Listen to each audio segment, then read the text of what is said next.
It's rare that I find this kind of a thing, this kind of a gem. I was working on my art, and I saw this 2-day-old video. I guess it was made on what? Tuesday, Monday or Tuesday.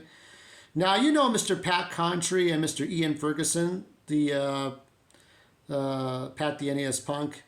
Now, I do recall the Coleco. This is my first time watching this, so I'm going to watch this. I'll stop at any time, but we're going to look at, it's on YouTube, but I'm going to react to this. And I'm like, what is this? Okay. So this is a corporate unboxing. This is not Japes. I wish it was Japes. I wish it was Japes. If this was a Japes video, you know I would have been like just watching it and moving on with my life. But I had to stop everything to watch it. So this is my first time watching this video. You can see my face. Hey, you can see my face. Let's play this. Okay. So I have it at half volume. Oh my God, unboxing. I can't wait for this box unboxing. I wish this was an April 1st video, but it's not. I'm John Alvarado, Chief Technology Officer. Seems like a nice guy. Seems competent, but some things are wrong. That we've been working on for a while. That's an important part of bringing Amico to the public. The whole team, the art Astro department, Smash. marketing department, localization team. By the way, Astro Smash was a cheap game that you could make. Anybody could just program, as Pat has pointed out. I just don't know what to say about this right now. But honestly, you really got to have those exclusives. You know, it's the classic find a problem being the solution when there was never a problem. I mean, I'm still waiting for my Steam Deck. The Steam Deck was a good solution. May still be. You can't play Halo on it, but I would still want to play some AAA games on the go. But anyway, aside from the Steam Deck, let's go back to this. Everybody that worked on. Oh my God, that box. This is the box that will appear on retail shelves and will be mailed to you if you pre-ordered an Amico. This particular box, I'm going. Now, just to comment on the design of the box, it has a lot of color to it. I'm not sure if the logo should have been. See, it says video game console bigger than the logo. So it makes it seem like it's a cheap, like it looks like 6-in-1 game or some shit like that. It looks very cheap. Now this is Peggy 7. This is a European model. So if this were to be America, you would see E10 and up for America. So just the fact that the logo is kind of small compared to this, that's my only complaint. Otherwise, it's a nice kind of pastel Pottery Barn design. Anyway. Operations. It contains a fully functional Amico that he's going to demonstrate to our European partners. I'm going to open this up in a moment, but first, let's have a look at the sleeve. The sleeve changes based on the territory. Because this box is for Europe, you can see that it has 5 different languages on and then on the bottom side, again, multiple languages for the required warnings. Right. Most of us don't care about this. We just want to open the fucking box. We know these things exist. We'll get to it when we get to it. I'm sure there'll be something funny in the fine print. I wonder, though, pause a moment. I wonder if Pat did order the console. I wonder if Pat got it. I'm probably, maybe Rich of Review Tech did. Rich Mastucci. And there's interactive lighting throughout the system. Okay, let's remove the sleeve and see what we have. So we have to open the box up. We have to see what's inside. The color of the console and controller you're getting on this side. There you go. Now this is the thing. I mean, do you really need this? You don't need this. A peripheral, maybe. By the way, for Dreamcast 84, if you're watching this, do not buy into any Kickstarter that says Dreamcast 2 and that they're trying to do this for Sega. They're not doing this for the fans. They don't care. They want to just make money off the name. Okay. There, so let's see what's on the inside. Yeah, that's the whole purpose, right? It's an unboxing. I do like the design of the unbox, but 2 shiny new controllers. Set those aside. Now originally these were white, right? These were white. And I saw the gold color version and let's pull this out. Oh, we have the 1979. Well, there's nothing that grabs you more than that. Was that a lenticular cover? We have a box down here. Oh, I love lenticular covers. Hold on, go back. Here's the console. Was that lenticular? I think it was. Oh, we have Yeah. a lenticular poster. Yeah, it's a lenticular poster. How about that? That's probably the best part of the whole box. We have a box down here. I'm talking over everything. Cable. Need that. Yeah. Safety straps, the wrist straps. Okay, you got to have that. Supply. Let's check that out. Uh-huh. Look at that. Wow. We're ready to set up. Oh my God, Okay, the how brick, about the parts famous here? brick. You don't think they've gotten further than trying to get past a brick adapter. Attach it to the back of the Amico. Got the HDMI cables. Connect to the TV. This HDMI. That's important to have HDMI. Plug it in here. It's not a Super NES port. Let's do the safety straps, which I've already done. So I'm ahead of the It's not a Jaguar shell, so that's good. game. It wants me to cradle the I mean, I like, look, on a serious note, I do like these little controllers. These are the stars of the show. You can see it's already turning on. I mean, if Dreamcast 84, if anybody likes the Dreamcast knows that when you see those VMUs, right? Getting onto the TV. All right, let's plug it into the TV. That's the whole point. We can't take this on the go. That's a big negative. Big deal breaker right there. Okay, so I do kind of like the interface, but it looks very cheap. In the My Games category, and we can look at some of the games here. This is Cornhole. Keep in mind that Mr. Tommy Tallarico's he's gone from the picture. Tommy's gone. Loves that game. He's done leaving stupid emails and voice messages for Pat Country. Really cool looking game. Fun shooter game. All right, so let's go look at this. No, not Astro. Don't go to Astro Smash, please. Is the European version going to Haunt? We want to be able to change the language.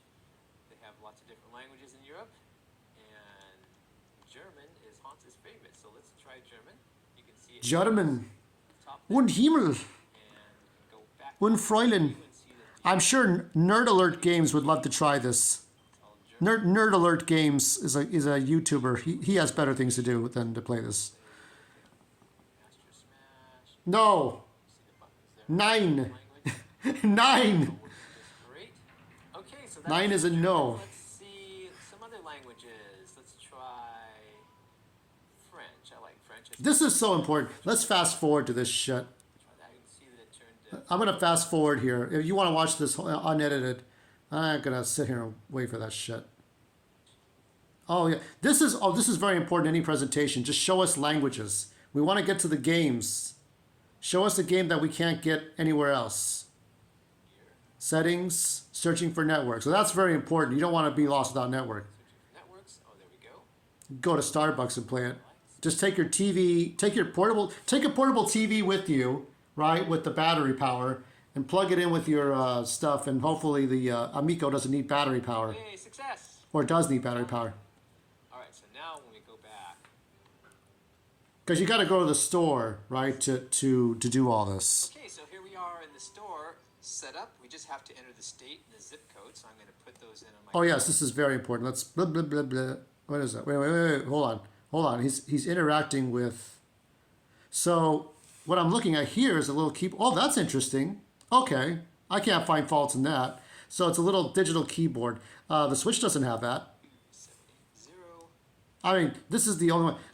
If they had sold controllers like this for the Switch, See a bunch of Amico controllers or whatever, I mean, that would have been great. are already full color. Like there was a long time ago for the NES, there was this little computer, Let's check much like that Wheel of Fortune thing, if you can see it, that little on the second shelf, that little computer right there. Like it used to be, you could record your codes. But that's how you buy games. Space Trekkers. Now that you've seen some features of the Amico home menu, I'd like to show you a few games that highlight the unique features of our controller. But for that, I'm going to need some help from friends, because friends and family is... Please tell me it's not Tommy. Let's get started with Cornhole. Cornhole. Some of you may remember the Shut your prototype we showed cornhole. a while ago for Cornhole's throwing UI. This has got the Game Wii was motion in this controls. game working with our controllers. It's very important to have that. Cornhole is a game you can play with 1 to 4 players, and you use the motion controls of the I'll just for $5, I'll just get some bean bags and a wood with a hole in it. Brain Duel is a game that helps you exercise your brain, and it really shows off the advantage of a touchscreen. What a on the controller mobile, because unmobile game players looking game this is. and each player has their touchscreen to enter their answers. I do like that controller though. That controller is the star of the show. Forget everything else. Acuity, memory, and includes simple games like rock, paper, scissors. Oh yeah. Intellivision Pool is a super fun game that uses the unique features of the controller to set up your shot. I like this. That's good. Direction of the shot by moving your finger around the ball on the touchscreen. And then you can use the disc as a dial to fine-tune your angle. I love how the game shows the angles on the TV, which helps to set up. I mean, if you could do this with the Steam Deck, right? Like make interactive games with the Steam Deck with that controller. You got my money. Microphone. Yeah, they're trying to do Nintendo. They're trying to do Nintendo stuff, but the games are cheap as fuck. Moon Patrol. Oh my god. Well, that looks alright. For a Nintendo indie game. Okay, let's see if I can go for Little Bee. What's this one? Flying Tigers. Flying Tigers is a super fun scrolling shoot 'em up that you can. Oh wow, that's what an original game. How come they don't make one about outer space? Let's see. What is this one? Dyna Blaster. Holy shit. This better not be Bomberman. It is Bomberman! It's fucking Bomberman! No. I'll play the last 20 seconds. I'm being a grouch. Well, whatever. Gives a fuck. I can play my Pac-Man board game. I don't need this. I got some board games over here I can play. Anyway. Some of the unique games you'll get to play on Amico. Thank you for watching. No. Oh my god. So, what I got to say at the end of this, man. Now, I imagine Pat and Ian have torn this apart. I have to imagine this. I mean, they've been covering Amico like Calico Chameleon, like horny bitches, you know, looking for a male dog, right? Looking for male dogs. So you know, it's on them. They did this to themselves. Okay, they kept changing the narrative. I saw, you know, when I first saw the Amico coverage with Pat and Ian, and they showed, you know, all these people, all the faces of all the people there look like, you know, they look like people you see at a PTA meeting for their school kids, right? They look like very nice people. And I said, okay, this might work out. And nobody has to pay. Then they changed the narrative and say, oh, it's a Kickstarter now. Now people have to put their money into it. Oh, it's now for kids. Oh, this is this and this is this. And they kept changing things around. When the Atari VCS came out, the new one, that was a, you know, an unremarkable piece of shit. And then the Coleco, that was fraud. Complete and utter fucking fraud. This one is semi-fraud. But the controller works. If the controller's good, you could reverse engineer it and have it work with any game, I guess. That's what they should have done. They should have done that. They should have figured out how to make that work because if you think about like the Mario Kart Live, okay? The radio, the car. I have a Let's Play of that, of the newest tracks. When I did that, when I drove that car around the house, that wasn't made by Nintendo. That was made by Valon. That was a third party. They could have been, as a third party, make, you know, these controllers, these Amico controllers for interactive experiences on the Nintendo Switch that you wouldn't find somewhere else. They could have worked for Nintendo. They could work for the Steam Deck or anything else. They could have done anything else but make a damn new console that we don't fucking need and nobody fucking wants. Don't buy Calico Chameleon. Don't buy Atari VCS. Don't buy Amico. Don't buy Sega Dreamcast 2. Don't buy any strange Kickstarter things that are third-party stuff until you know it's going to fucking work. Because while they're not going to make a new Nintendo or PlayStation console to try to trick people, they can make third-party stuff. Like, you know, like put an add-on for Nintendo Switch. Hey, everybody, you want to play 4K discs or Blu-rays on your Nintendo Switch? We got the solution, you know. You got to watch out for that shit. So that's all my peace of mind is. I have better consoles. Look, I got my Nintendo Switch. I got my board games and my Congo drums. And my Wii.